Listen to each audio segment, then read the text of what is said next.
Yes, guys, what's happening? What's happening? Welcome back to Pobble Talks.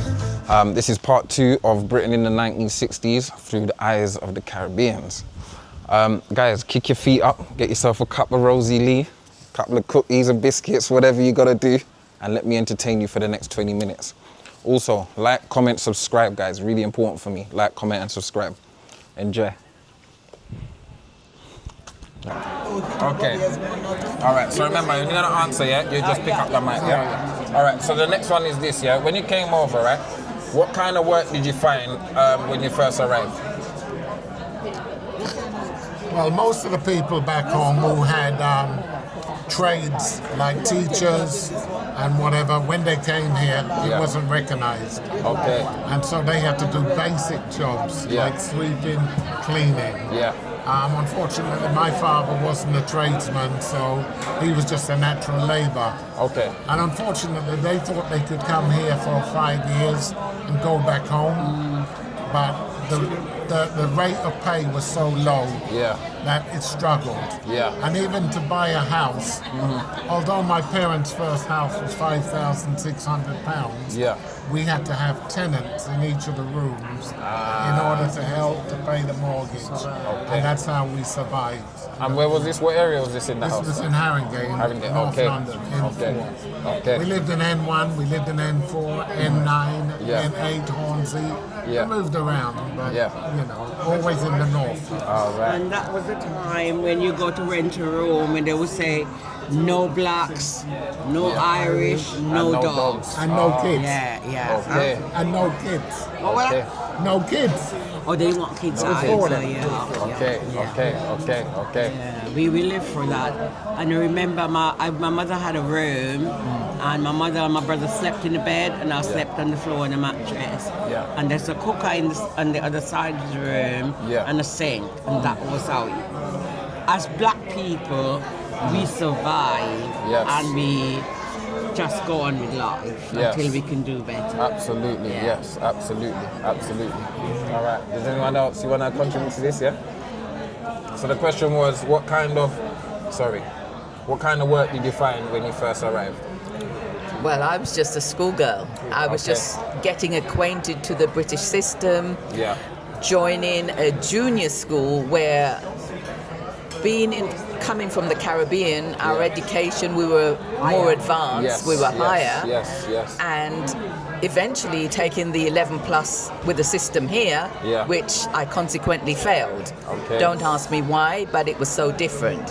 Can I ask you this quickly? Right? So like I said, the mother of my children, right, she come from Trelawney at 8 years old. And she said the same thing.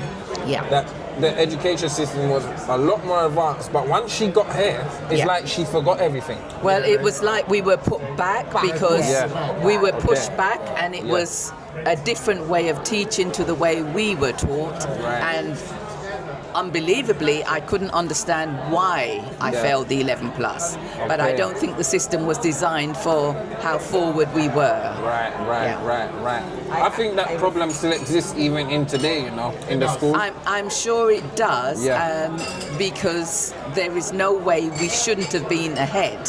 But as with many things in this country, even though we are a British we were from a British colony. I think we were sort of put back. I think, like I'm saying, why I think it still exists today, is because that's why you see a lot of,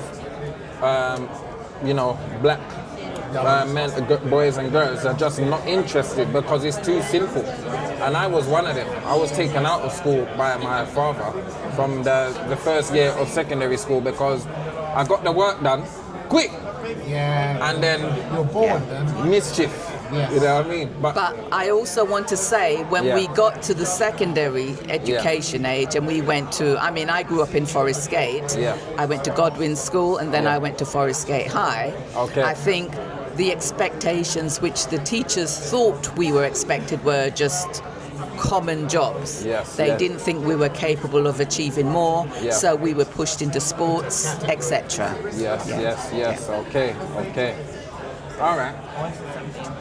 Yeah. I learned a poem in Montserrat when I was 12. Yeah.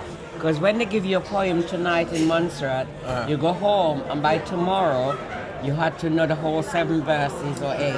Yeah. And they're calling you, calling you, calling you. You better not slip up. Yes. When I came here and I did my exams, it gave us the wrong exams in Reading, actually. And the poem was called Death the Leveler. Wow, okay. I had learned it in Montserrat. Do you remember it now? Death the glories of our blood and state. And I remember it today, and that's what I went through to pass my English exam. Do you care to recite it now No, for us? all of it. No. It's 60 years in England, I think that's a substantial thing. There is no glory against fate. Death lays his icy hands on kings. And that's how I remember. Okay. And the lion. But yes, it was to say what death and things can do to you. I remember that. Okay. Yeah. All right. Well, for one, I didn't go to school over here. Yeah. But what I found out, the standard of education here was very low. In my country, Montserrat, you could only go up in class if you pass an exam. Yes. Over here, you're put up by age. Okay. And that was the final thing, because if you don't pass exam in Montserrat, you will stay in that low class until you leave school. Okay. But over here, you just keep on passing up and you don't know nothing. Yes. But that's why the standard of education in the West Indies is so high. The kids they had to learn. Yeah. Because if they didn't learn, they was going to stay in the same class all the years of their life. Yeah. So the standard of education here, it might be improving now, but it was very low. Okay. All right.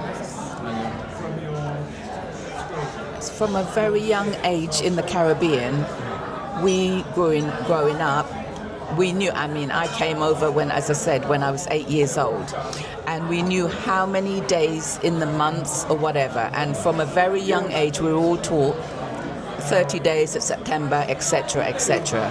And all the children of my age that left the Caribbean knew it. So it seemed that the children in Britain were way behind us at that stage. Okay. All right. Okay. All right. This one there, this section here, yeah, is about integration and identity, yeah? So the first question is this, yeah? And whoever wants to answer can answer, right? And if everybody wants to, you can. How were you treated by British society when you arrived? My first experience in British society was to go to school on the first day. My brother and I were the only 2 black kids in the whole school. What school was this, sorry? I think it was, oh my God, it will come back, go on. It eludes me at the moment. Go on. But on the first day, they called us all the names under the sun. Names that meant absolutely nothing to me. Sambo, Wog, Nigger, etc., etc. Yeah. And none of that really daunted us. The only thing that really registered was when they spat at us and kicked us. And as my father always said, you only spit and kick a dog. Yes. So when they did that, I ended up fighting on my first day. Absolutely. I beat up one English guy, then I beat up a second, and as far as I remember, I beat a third. I went out of school that day, I came in the next day, and the rest of this gang became my best friends. It was like, that's right. If you can't beat them, join them.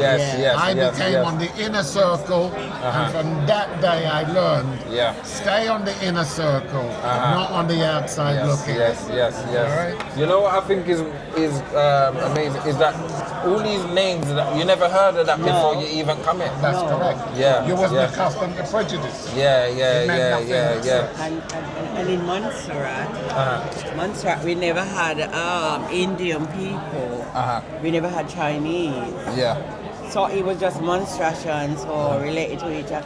Later when we went back, they were Indian and that, but we never had them. Okay. People who looked like Indian, they were natives, come down from the Caribbean, the Arawaks, and they were there. And so they were kind of strange to us when we come here. Okay. But, all thrown together in Reading. Okay. And an Indian person would buy a house, and with a couple of money, and 20 people coming out the house. And I thought, do you all live there? He goes, yeah, we all live there. And then they say when they marry, they move on, and they help them, and they got a shop or a house. Yes. But black people did not really stick together like that. So, okay. So in Jamaica, you have a lot of different ethnic people. Yeah. But in Montserrat, we didn't. All right. Okay. Yeah, we didn't. Okay. Yeah. And one of the factors you have to remember as West Indians, because we came from different islands, they had different outlooks. So my father thought like African people were like savages and do this and do that. Don't mix with them. Jamaicans are kind of rough and rugged. Don't mix with them. And it was all this thing about small islands and and different things. So it was like divide and conquer. Yes, absolutely. One thing I say, Jamaican boys, they paved the way for all black people. Yeah. Because when the Teddy boys them come out, Jamaican man said, no, this can happen. And they give us more smaller young fellas opportunity to go out and fight. Okay. So they was the breadwinner for the black people. Yes. Jamaican. So dig them up. Yeah, man. Big up the Caribbeans, man. I'm a Caribbean before I'm anything. You know what I mean? Yeah. I think when we first came to England, I think it was an experiment in the East End of London, and I think it was an influx of not only Monstratians, but I met sort of people of all nationalities, Bajans, Trinidadians, Dominicans, St. Lucians, those who I'd never encountered in my life, and it was a good feeling to be around people that looked like me. Yes. Okay. I gotta say this too. You know what? In the Caribbean, like Montserrat and them, when you're growing up, your teachers, you knew Jamaica and the population, you know Barbados and the population, you know every island in the Caribbean, you knew them and the population, and the towns and the mountains. We knew all that. But when you come here, the Jamaicans, we're Montserrat, we're not there. You know what I mean? Montserrat is in the Caribbean next to Antigua. They'd never heard of us. They did not know. And up to my daughter was born 69, my landlord said to me, we're not there. And I thought, you don't know, I said, you're so illiterate. And we knew all the islands in the Caribbean, but Jamaicans were taught British history, but they weren't taught Caribbean history. I will not accept no Jamaican slander though, alright? No, that's not illiterate. You know what though? No, I'm only playing. You know what I realized though as well? When I looked on the map, this was just it's a recent. dot. You don't even see it. No, not even that. I didn't realize how far away all the other Caribbean islands was away from Jamaica. I never realized that. It's almost like South America. Jamaica Cuba's is near to America. Yes. They have to go all the way up there to get to Jamaica. And the old other Caribbeans around a circle. Antigua, St. Kitts, Nevis, Anguilla, St. Lucia, and all of them around the circle. But Jamaica, you have to go up to the far left. Near to America to find them. I didn't realize that until recent. Can I just say that? Of course you can, of course. Most of our family settled in England, but, you know, they traveled the universe trying to find work. Some settled or went to Curacao, to Trinidad, to Aruba, to wherever. Many of our family settled in England, and the others eventually settled in America. So I think, you know, you have sort of a lot of families, and we're all born in different countries, but origination was Montserrat. All right. So the next one is this year, and I think this is an interesting one as well, if I say so myself, is how did you keep your Caribbean culture alive in this new country? The way that we did this was because we integrated more. Where in the West Indies you had the extended family value, it took like a village to bring up a child. So uncles, aunties, cousins, whatever, and you had to be respectful to all of these people. If you was disrespectful in any way, you'd get your ass whipped by your parents and even by your neighbors. They were allowed to beat you because you were black. But when my parents and them came here, every week they kind of gathered together in one person's house or another, or whatever, and they continued this family kind of extended family values. And that's how I think we tended. I think things changed once people started to earn more money, become more selfish, like the British culture. I was gonna ask you this, you know, because I think it was 2018 or 19. I went Leicester, right, and this is where my dad's people them are from, the Antiguans. And when I went there and saw how everybody was still the family vibe. You could go whoever's house at whatever time, and people are there having a drink, playing their music, their instruments. That's right. But now it's like it's finished. That's finished. Apparently, Leeds was like that only up to some years ago. And our minister, who was in Leeds for X amount of years, he said he loved Leeds because it was still that extended family. Like Reading, the little people all gathered together on the car. But also I'm saying, just before the pandemic, if a monstration, Jamaica is very big compared to us, it can be only 32 square miles. So if you had a funeral, I can tell her, and she would tell him, and she would tell her. So by the time, when my mother died, I got to the church and thought, Jesus Christ, where did these people come from?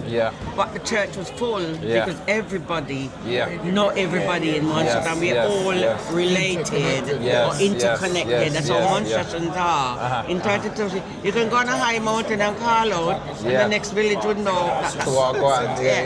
And so, we family values was very important.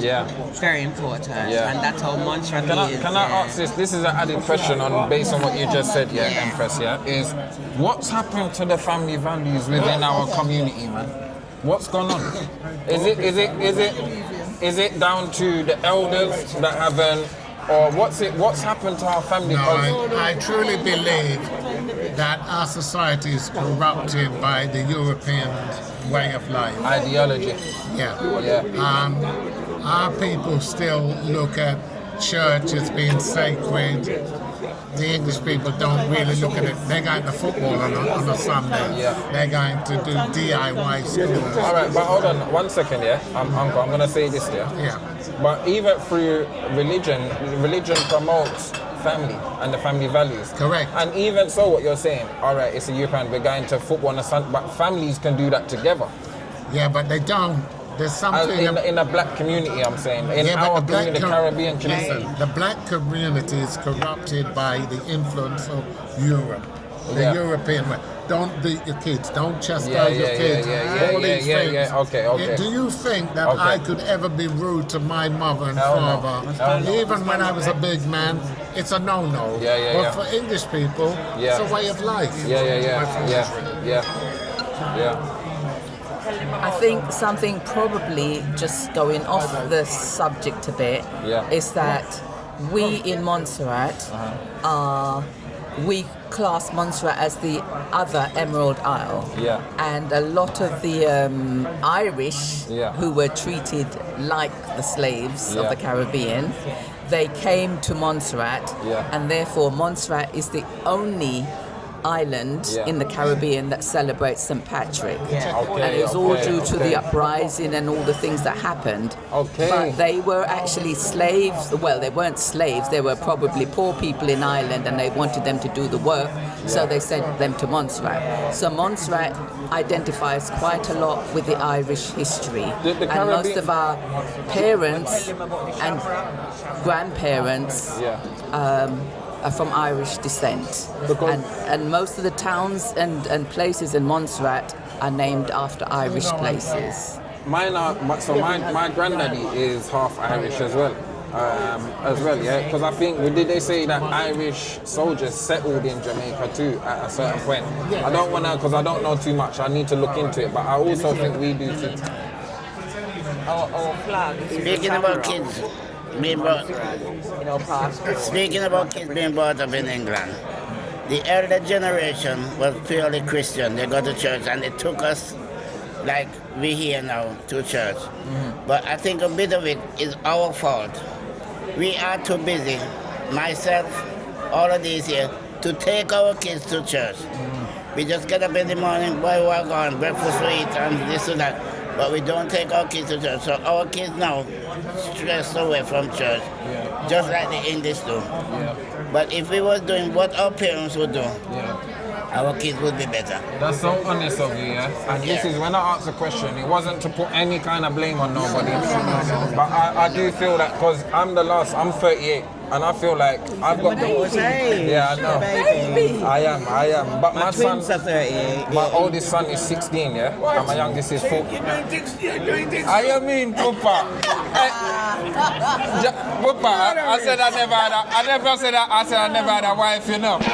But me breed a woman. Wow. A good woman at that time as well, I must say, yeah.